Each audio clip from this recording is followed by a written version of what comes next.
Hello student, मागच्या वेळेला आपण एनर्जी फ्लो इन द इकोसिस्टीममध्ये आपण बघितलेलं आहे की how the energy flow in the ecosystem from the one producer to one trophic level, second trophic level to third trophic level, and then after that it can be again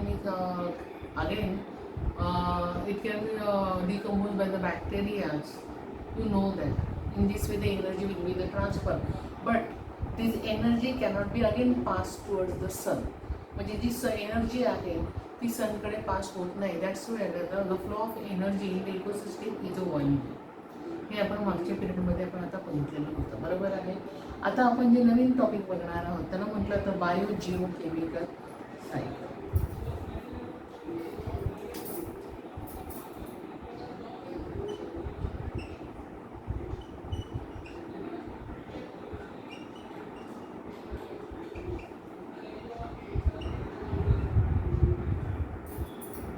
आता bio means living organism.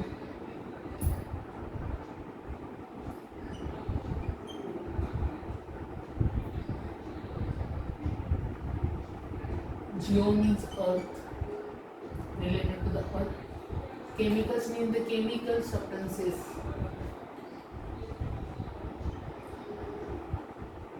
We can say as a nutrient. And cycle means circulation.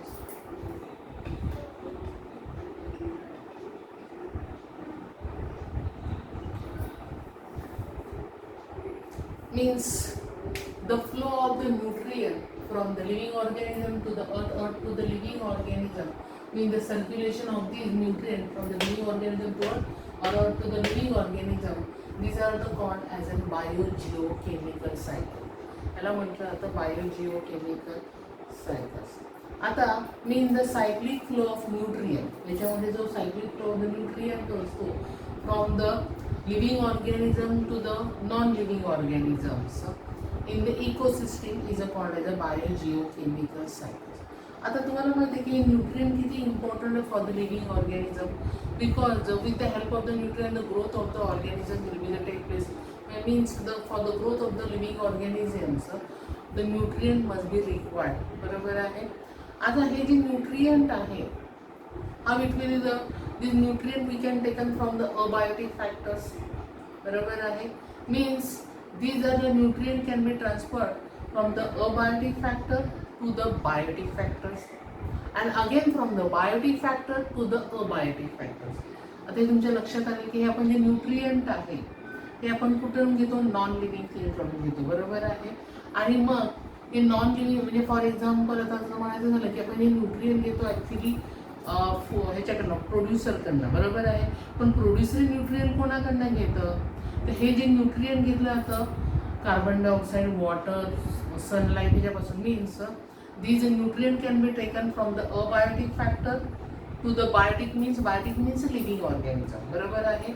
Means the nutrient can be transferred from the abiotic factor to the biotic factor, again from the biotic factor to the abiotic factor in the ecosystem.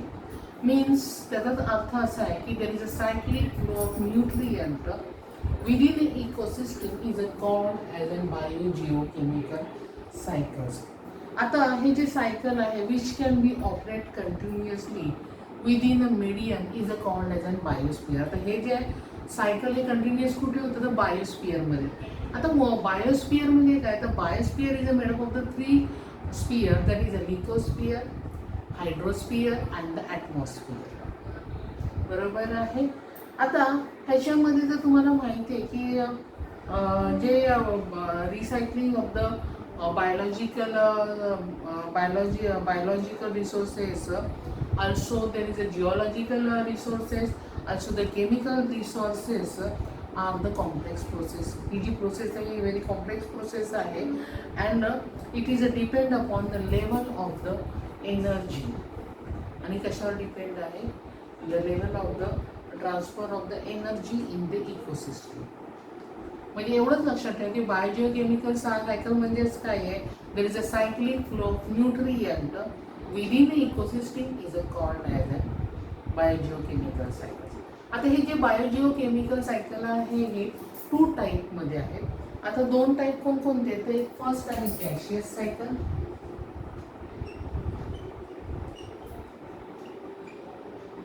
आणि दुसरं आहे sedimentary cycle.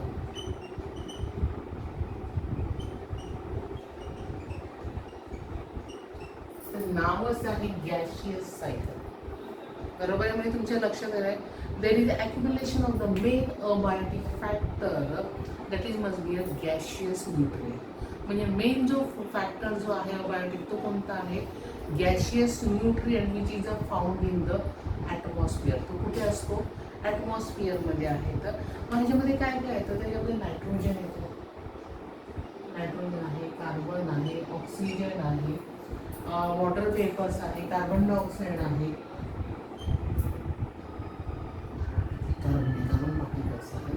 Water vapour आहे. हे जे आहे त्या गोष्टींचा हे गॅशियस सायकलमध्ये समावेश होतो. आता यावर सेडिमेंटरी सायकल जी आहे याचे accumulation of the main biotic factor which is a found in the soil. Sedimentary नावच म्हणजे generally it is a found in the soil आणि it is a gas substances. आता ह्याच्यामध्ये काय होतं, त्याच्यात इन्क्लुडिंग द सॉइल कंपाऊंड. याच्यामध्ये जो सॉइल कंपोनंट आहे तो सॉइल कंपोनंट कोणकोणते आहे, फॉर एक्झाम्पल आयर्न आहे, फॉस्फरस आहे, कॅल्शियम आहे. या सगळ्यांचा जो समावेश आहे तो कशामध्ये होतो, सेडिमेंटरी सायकल.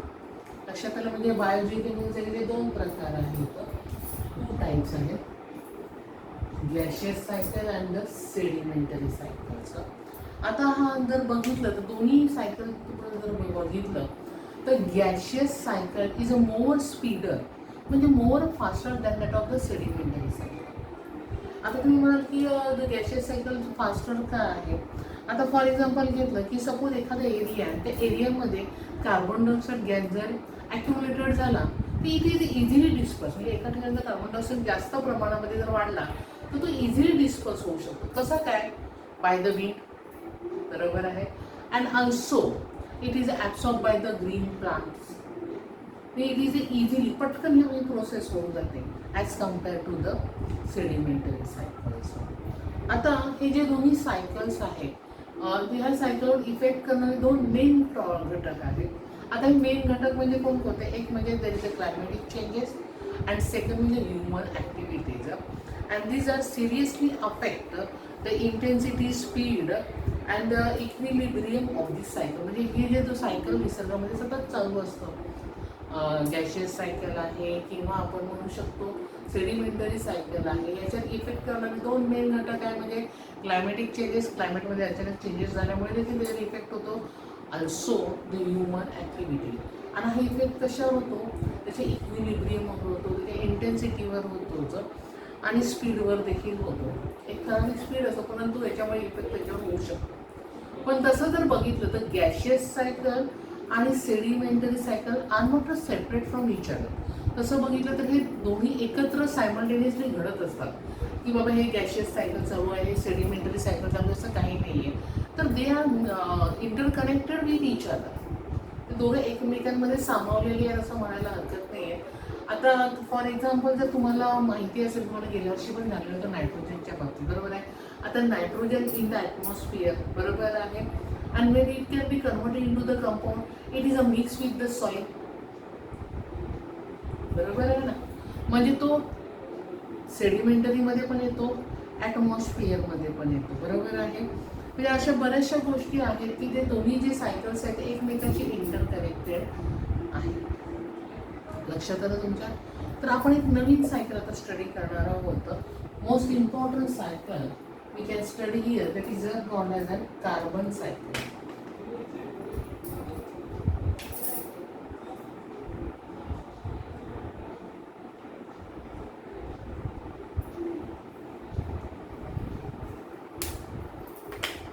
आता कार्बन सायकल म्हणजे नक्की काय.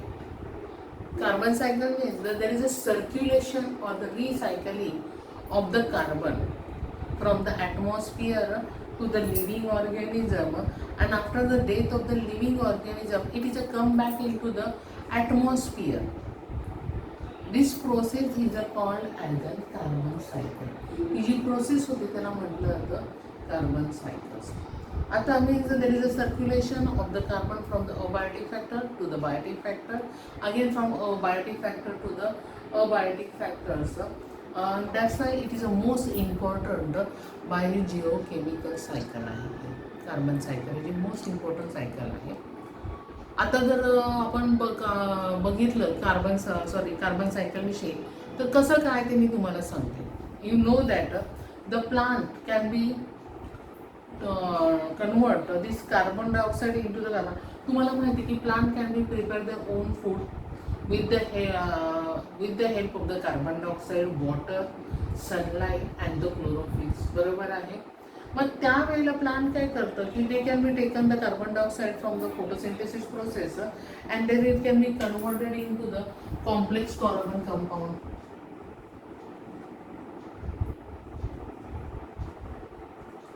Which is called as a glucose. त्याला आपण ग्लुकोज असं म्हणतो.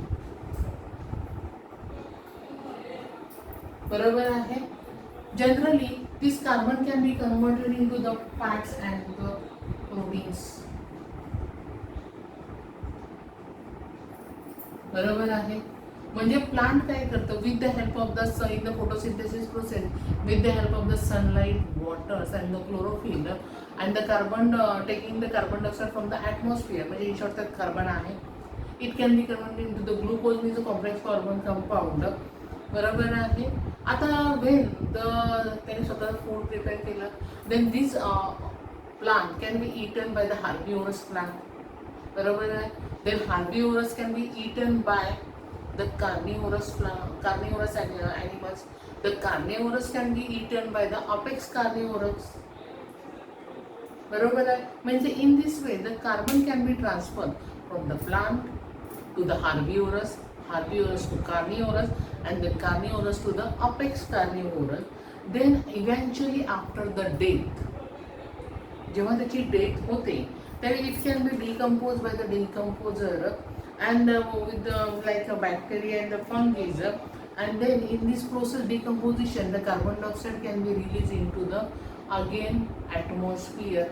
आणि मग हे atmosphere मध्ये गेलं की पुन्हा it can be used by the living organism like a plant and again the cycle will be the continuous. पुन्हा ते परत प्लांट कडे आलं. बरोबर आहे. म्हणजे in this way the cycle will be the continuous and this cycle is called as a carbon cycle. ह्या सायकलला काय म्हटलं होतं? Carbon cycle. तुम्हाला वाटतं तुमच्या लक्षात आलेलं आहे. काय केलं होतं आता ह्याच्यामध्ये जी प्लांटमध्ये जी प्रोसेस दिलेली आहे, कोणकोणती जी प्रोसेस होते, main process in the carbon cycle, जी केमिकल रिॲक्शन जी दिलेली आहे पेज नंबर 85 वर, that is the main process of the carbon cycle, हा टॉपिक वगळलेला आहे. त्याचप्रमाणे खालच्या 2 ब्रॅकेट तुम्हाला दिलेले do you know and think about it, हे देखील 2 ब्रॅकेट परीक्षेच्या अभ्यासक्रमामधून वगळलेल्या आहेत. म्हणजे ते परीक्षेला विचारले जाणार नाही. मला वाटतं हे तुम्हाला समजलेलं असेल. तर काही शंका असेल तर मला सांगा आणि ह्याच्या तुम्ही नोट्स काढून पुन्हा टाकायच्या आहेत. थँक्यू.